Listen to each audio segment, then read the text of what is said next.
Hola, muy buenas tardes. Bienvenidos al curso de Hebreo Bíblico. En esta oportunidad vamos a trabajar las características del hebreo bíblico.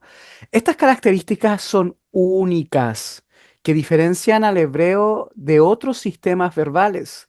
Incluyen la flexibilidad temporal, el uso de prefijos y sufijos, el número y el género y la concordancia verbal.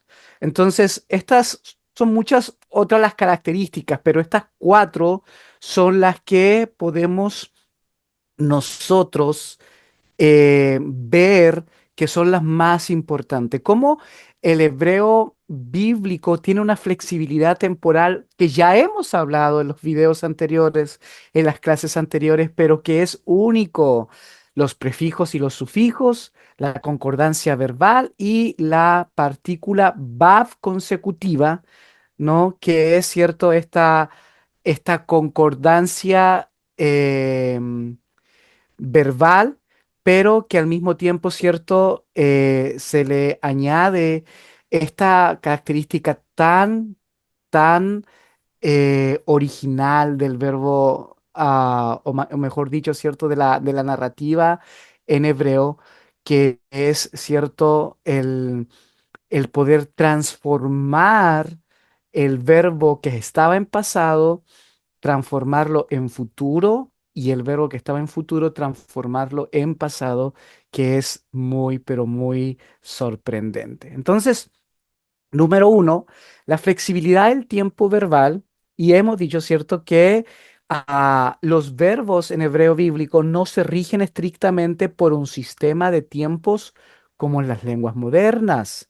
El contexto de la narración a menudo determina si un verbo perfecto o imperfecto se debe entender como pasado, presente y futuro. Entonces, para ustedes que están en el tema de la traducción o que cuando preparan una predicación o una enseñanza desde el texto veterotestamentario, siempre tienen que poner atención al contexto, porque muchas veces el contexto, es decir, el sentido de la narrativa, el sentido de la oración, les va a indicar cómo debiera ser traducido ese verbo.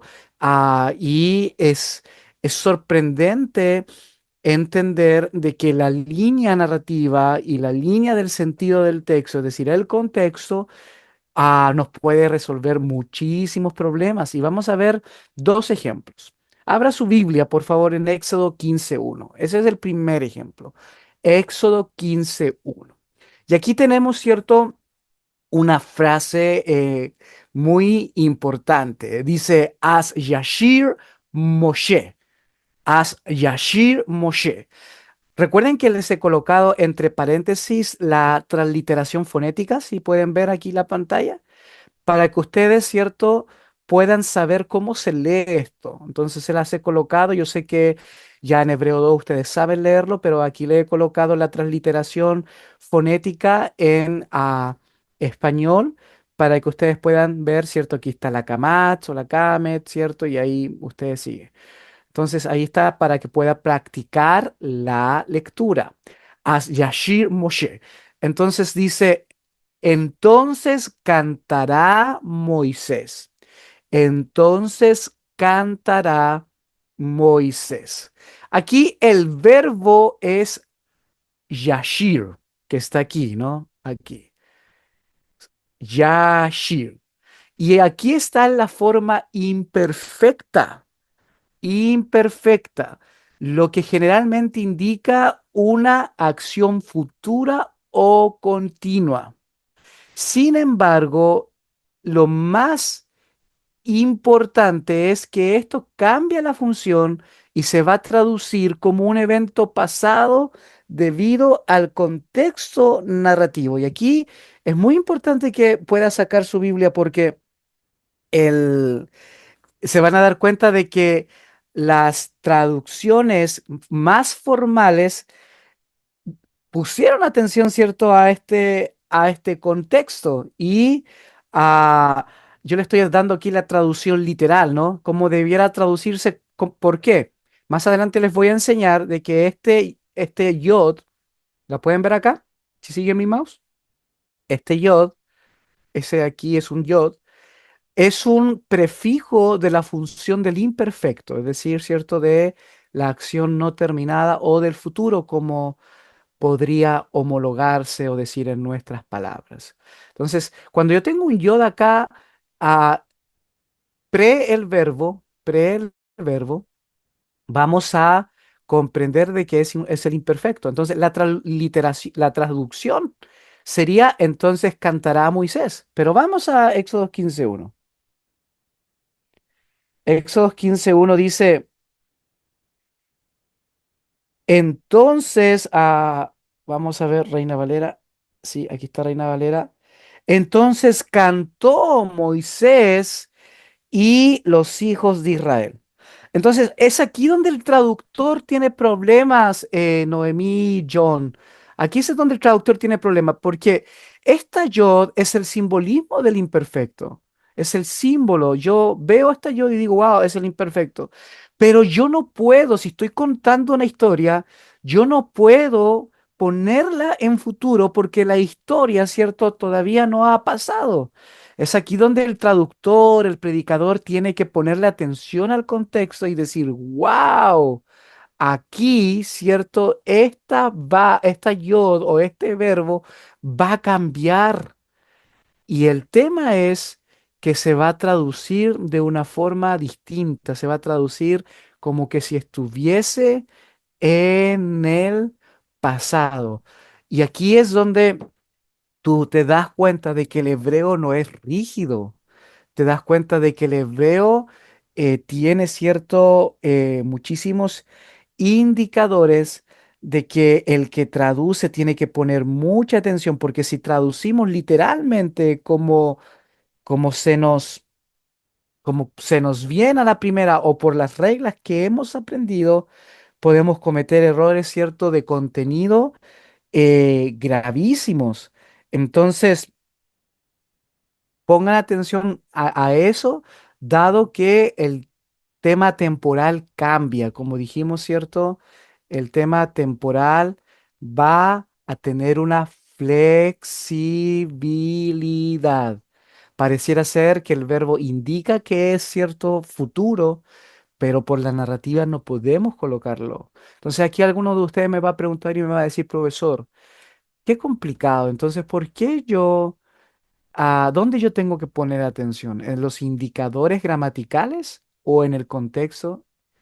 Yo les diría en el contexto, porque muchas veces los indicadores gramaticales, si las seguimos, ¿cierto? Sin esta flexibilidad, y aquí me gusta mucho cierto Bruce Walkie y M. Connor, porque nos habla de que nosotros debemos tener esta flexibilidad para poder entender el verbo. ¿Ok?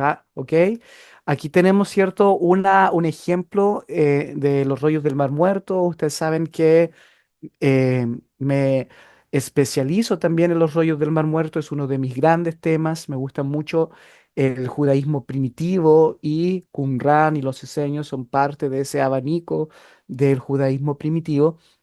Y aquí pasa algo especial.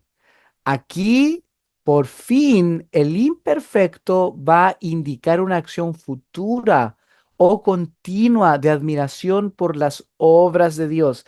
Entonces acá sí está en el imperfecto, toda la gramática nos da el indicador, pero a uno lo conserva. ¿Por qué lo conserva? Por el contexto. ¿Por qué? Porque en el contexto, ¿cierto? Se nos muestra un futuro y una expectativa del hablante al experimentar las acciones divinas.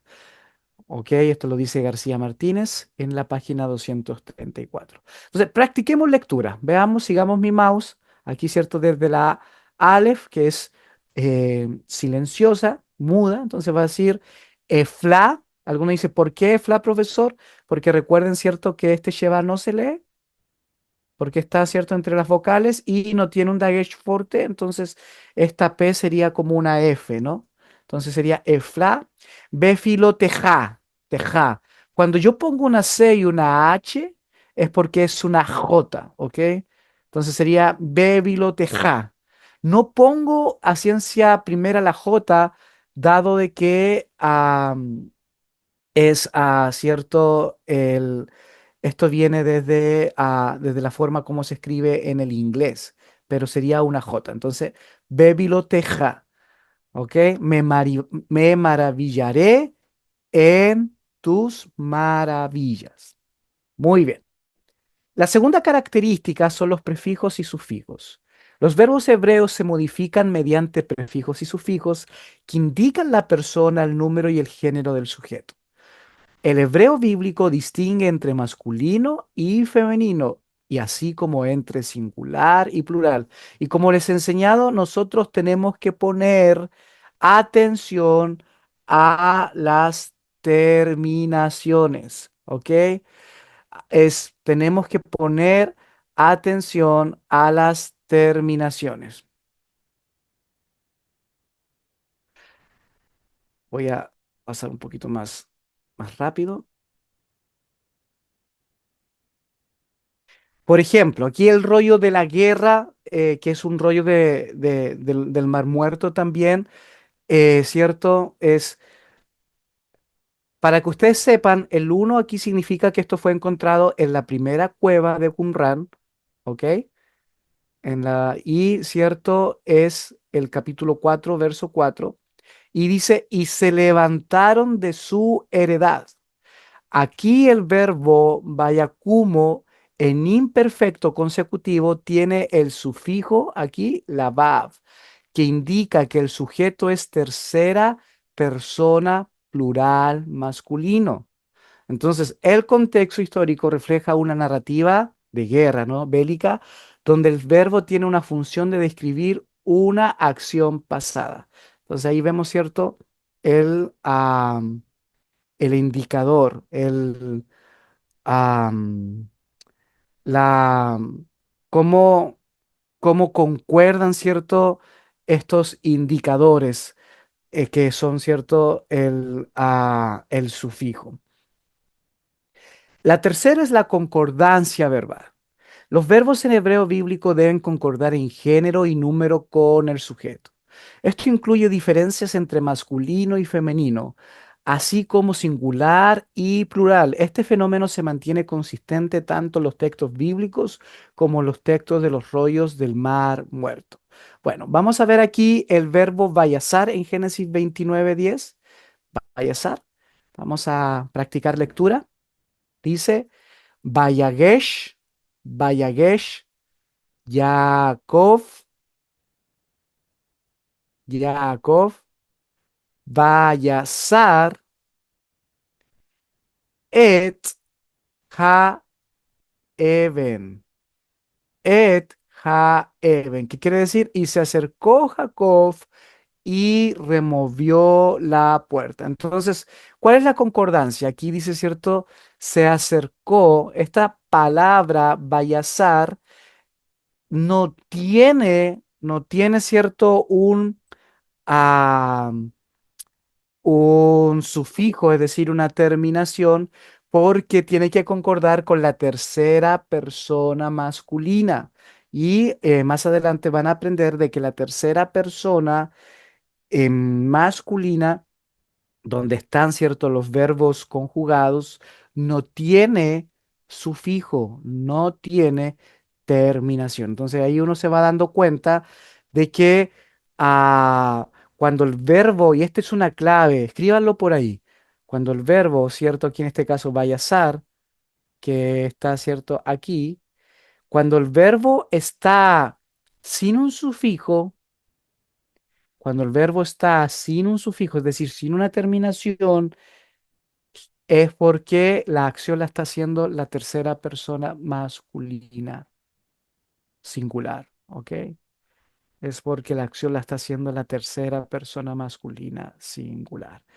Vamos a ver, por ejemplo, otro ejemplo con el rollo de la guerra en Qumran. Y recuerden que yo les hablo de Qumran porque es el hebreo bíblico más primitivo que tenemos. Esto, para que ustedes sepan, aquí es del año 1000 después de Cristo. Esto es del año 200 antes de Cristo. Entonces estamos hablando de 1200 años antes y por eso que es tan nutritivo, tan importante que hagamos las comparaciones entre, ¿cierto?, los hebreos que encontramos acá. Bien, vamos a leer, perdón, aquí está. Vamos a leer, vamos despacio. Recuerden que si no se acuerdan pueden, ¿cierto?, apoyarse con la transliteración fonética que les tengo aquí abajo. Vamos entonces. Dice... Be, Ye, Male, Leví, Ruaj. Ahí está la pataj, ¿cierto? Furtiva. Entonces se lee primero la pataj y después la J. Be, Ye, Male, o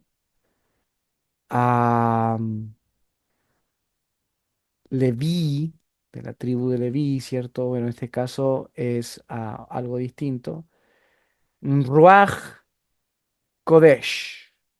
Ruaj, Kodesh. Entonces, ¿cuál es el verbo aquí? Es este. Es el verbo, ¿cierto? Beyemale. Está en la tercera persona singular masculino. ¿Ok? Masculino.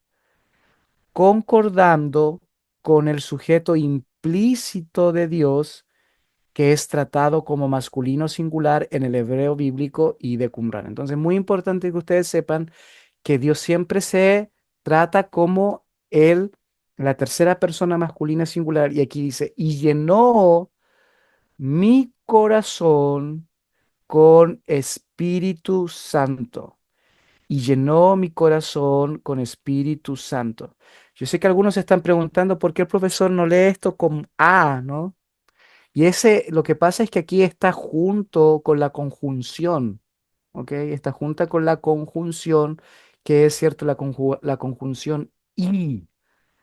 Y esto, ya lo vamos a ver en en la otra página, esta VAV cambia este verbo que debiera estar en futuro, en el imperfecto, porque tenemos la VAV.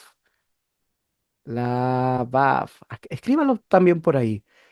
Casi todos los verbos en futuro, es decir, el imperfecto, tienen el prefijo de, perdón, de la yod. Tienen el prefijo de la yod. Esta yod que está aquí, que estoy en el mouse. Pero vamos a encontrar un secreto. Cuando se acompaña con la vav y se pegan, lo que estaba en futuro cambia al pasado. Entonces va a decir, y llenó mi corazón con Espíritu Santo.